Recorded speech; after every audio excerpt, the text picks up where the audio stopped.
C'est la semaine de la sensibilisation à l'insuffisance cardiaque, une maladie qui affecte 1 demi-million de Canadiens. On la reconnaît à l'incapacité du cœur à pomper suffisamment de sang pour répondre aux besoins du corps. Le simple fait de bouger régulièrement diminue le risque de développer la maladie. François Cormier.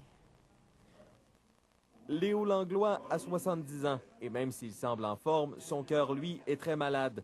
En 1991, les médecins ont découvert qu'il souffrait d'insuffisance cardiaque. C'est que le cœur est malade dans le sens que certaines parties du cœur fonctionnent moins bien que d'autres.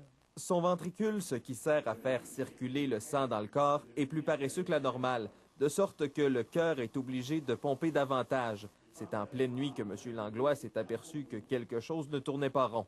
Ça, on sent ça, là, le cœur pompe plus vite. Là, Il était loin de se douter que ces problèmes allaient le suivre pour le reste de sa vie, car l'insuffisance cardiaque ne se guérit pas.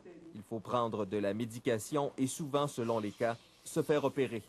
Chaque année au Canada, 50 000 personnes apprennent qu'elles souffrent d'insuffisance cardiaque. Il suffit pourtant de prendre quelques bonnes habitudes de vie pour diminuer le risque.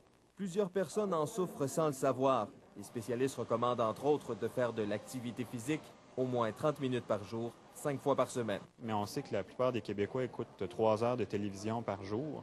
Alors juste de couper un petit 30 minutes dans ce loisir-là. Il faut aussi surveiller son alimentation et bien sûr éviter le tabac. Savoir contrôler son diabète si on en fait.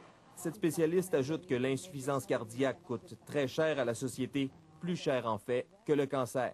Il y a jusqu'à 50 % des cas qui vont être réhospitalisés en dedans de 6 mois pour un nouvel épisode. Si vous ressentez des symptômes, elle recommande d'en parler à votre médecin de famille qui lui saura où vous diriger. François Cormier, Radio-Canada, Québec.